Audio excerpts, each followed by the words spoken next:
Guys, this is Renee from Renee's Gardening, and I wanted to take you on a tour of my vegetable garden. The first thing we are going to look at is my bell pepper plant that I grew from seed. And I've never ever grown a bell pepper from seed, so I'm so excited that I grew one. That just makes you so happy when you can take a seed and you can put it in the ground and then it actually grows into a bell pepper. So I'm so excited to see when the flowers start coming onto this bell pepper, and I can also harvest my first bell pepper that I planted from seed, and I will keep you updated on that. And then I have my big beef steak tomato plant right here, and I see that I have some blooms coming.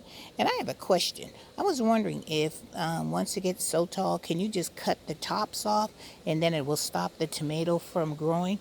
If you can help me with that answer to that question, leave it down in the comment section for me. I'd really appreciate it. Oh my goodness, I see down here that I have my very first tomato coming. Oh my goodness, I'm so excited. All right, and then we have an eggplant. You'll notice that I have a lot of eggplants because I want to try an eggplant this year, and I want to try some different recipes to try and see if I like eggplant, but I've heard nothing but good things about it. And then I have a cabbage plant here. As you can see, I've been having issues with some kind of bug or something eating my leaves, so I think I'm going to put some neem oil on it because I've heard that that helps keep the worms off of your leaves and stuff. So I have 3 of those, and they all look pretty good. And then right next to it, I have a cucumber plant that I have growing on this trellis. So as you can see, I have some blossoms coming. So I'm hoping that I will be having some cucumbers soon. So I'm going to keep my eye on it and see if I can keep the bugs and stuff from eating it first. And then I have a lemon balm plant right here that looks so nice and healthy, and it smells so good, you guys. And right next to that, I am growing from seed these mustard giant reds, and I've had these before, and I grew them earlier in the season, and I cooked them, and they were so delicious. So if you have not tried these mustard giant reds, give these a try. I don't think you'll be disappointed because Lead Farmer 73, he is the master of growing these mustard greens. And the ones that I had planted some mustard greens over here, but I am letting these go to seed because I want to have my seeds for next year. And as you can see in here, they have seeds already forming. So I am going to pull these up and I'm going to dry these so I can have the seeds for next year's crop. And then down here I have another cabbage plant, which is starting to form his head inside there. So that's doing really nicely. And then I have some collards right here that's also getting a little eaten by the bugs too. That's why tomorrow I am going to cut these and I'm going to have that as part of dinner tomorrow. And I have another eggplant right here that shows that it has some flowers on it. So soon I shall be getting some eggplants on this, and I'm excited about that. And then I have another tomato plant. You will notice in my garden I have lots of tomatoes because Renee loves tomatoes, and they are starting to produce some tomatoes for me, so I have to keep an eye on that because I have a rabbit and I have a few squirrels that are always digging in my box. And I've tried the cayenne pepper in my boxes, and that seems to work for a little while, and then all of a sudden it doesn't work anymore. So if you guys have any suggestions on how to keep squirrels out of my boxes, I would really appreciate that. And then I have some more. I have basil right here. And then I have some more of those giant red mustard, which they look so healthy. I'm gonna let these get a little bit bigger so I can cook those. And because if you haven't never cooked mustard greens before, you need a whole lot of them, because once you put them in the pot or skillet, they all shrink down and you hardly have anything. But I also have tried just washing these and cut them up and just putting them in my salads, and they taste just as good. And over here I have a cauliflower, a purple one, so it's starting to turn a little purple, so I'm excited about that. And then I have some Swiss chard over here. Looks really nice. I've never grown that before, and I've grown this one from seed, so I'm anxious to try that. And then I have growing in the, right next to the Swiss chard, I have these radish watermelons, which I was excited when I saw the packet because the inside looks just like watermelon, so that should be really cool. But I've noticed that I did pretty good with these because the bugs have not been messing with these, so I'm so excited about that, because once the bugs find your healthy, delicious garden, they are there all the time. And then here's my experiment that I posted in Lead Farmer 73's Grow Club. I had this in a hanging basket, and then once it got too big for the hanging basket, I took the hangers off, and now I'm just letting it grow and get bigger. And the inside of the head of this cabbage is doing so well, so I'm excited to see.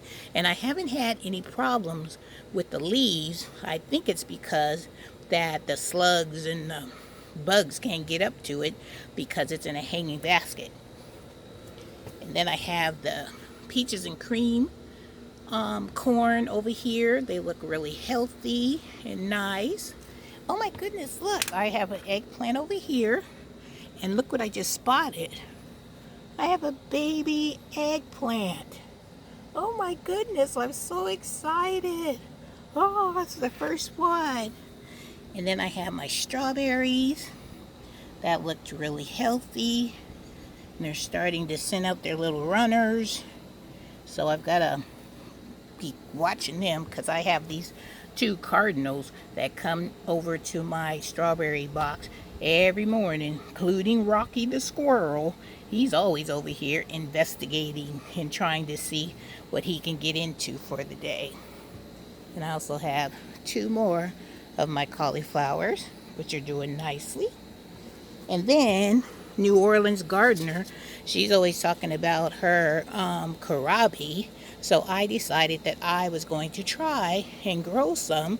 So this is what they look like. And they're doing so well. Not too much bug problem.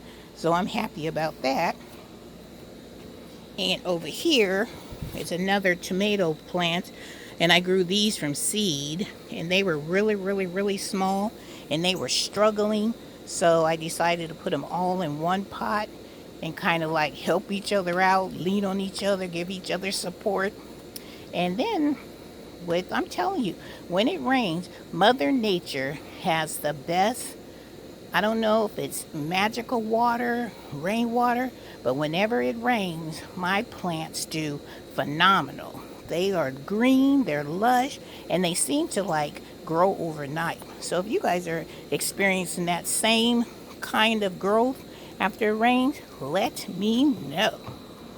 And then over here, I am growing these short and sweet carrots, and they're doing nicely. They're coming up, so I'm excited about growing carrots for the very first time. And this video may have to be part 1 of a part 2, because I have a lot to show you, and I don't want my video to go over too long. So We will see how far we can get before I have to say goodbye to you guys, and we'll just have to continue tomorrow. How about that? All right, so in this spot right here, I am trying to grow these lemon cucumbers.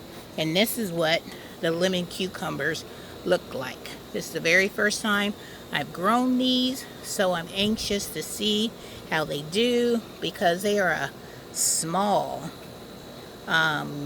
cucumber and it's lemon, so I'm very excited to see how that will do. And then as a companion planting, I planted some beans, some pole beans, so they are making their way up this trellis, so I think they're doing really well. And this is just a quick idea.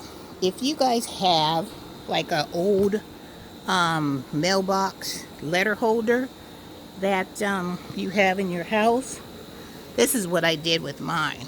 I took this old letter holder and I planted it up with some strawberries.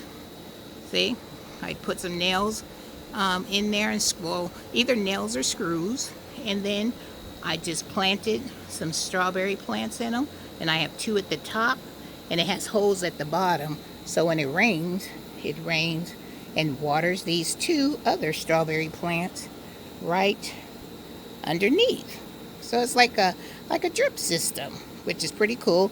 And down here I have some more of those red giant mustard greens, and you can see they have some really beautiful flowers on them, and then they also are producing those seeds pods that I'm going to use to get my seeds for next year. And my husband, he was so kind enough to build me this garden, this raised bed, which has my carrots here. Then I have some pole beans that are growing up the slats because I figure I needed some kind of trellis, and that was the perfect trellis for that. And then I have some more cauliflower. And a quick tip, you see how this one's all bunched up? Because cauliflower is supposed to be protected. Their leaves are supposed to be close together to keep the cauliflower from getting exposed to too much sun. So when the leaves flop, a quick and easy way is to gather up the leaf and put a rubber band around them so it can keep the cauliflower inside and enclosed and protected from the sun and also bugs. So just a quick tip. And then I have another cabbage right here, and I've already harvested some of my broccoli, so they're starting to grow back. My broccoli heads are starting to come back, so I have two of those. And then on the end I have some Brussels sprouts, and I've never grown Brussels sprouts before, so I could use with some suggestions on what to look for and when I know my Brussels sprouts are starting to grow. And then over here I have one of those cement trays that Lead Farmer 73 suggested as a good growing container, and I have planted these onions in here. And I was watching another YouTuber, and she says once you have these onions planted for about 10 weeks, you're supposed to cut off the heads of the green onions, and then after you do that, you're supposed to take your hand and you're supposed to spoon around your onion so you can give them more room in order to grow and expand so they can get bigger. So all that extra dirt, I usually have like a little bucket or something, and I just take out the dirt and put it in the bucket. So I hope this first tour of my garden was just as enjoyable as it was for me bringing it to you, because I have so much other vegetables in my garden I want to show you. But before I go, let me show you. There's some other plants. This is what the cabbage looks like in the hanging basket. Okay? All right, so I'm going to say goodbye for now and happy gardening and hope to talk to you real soon. Bye-bye.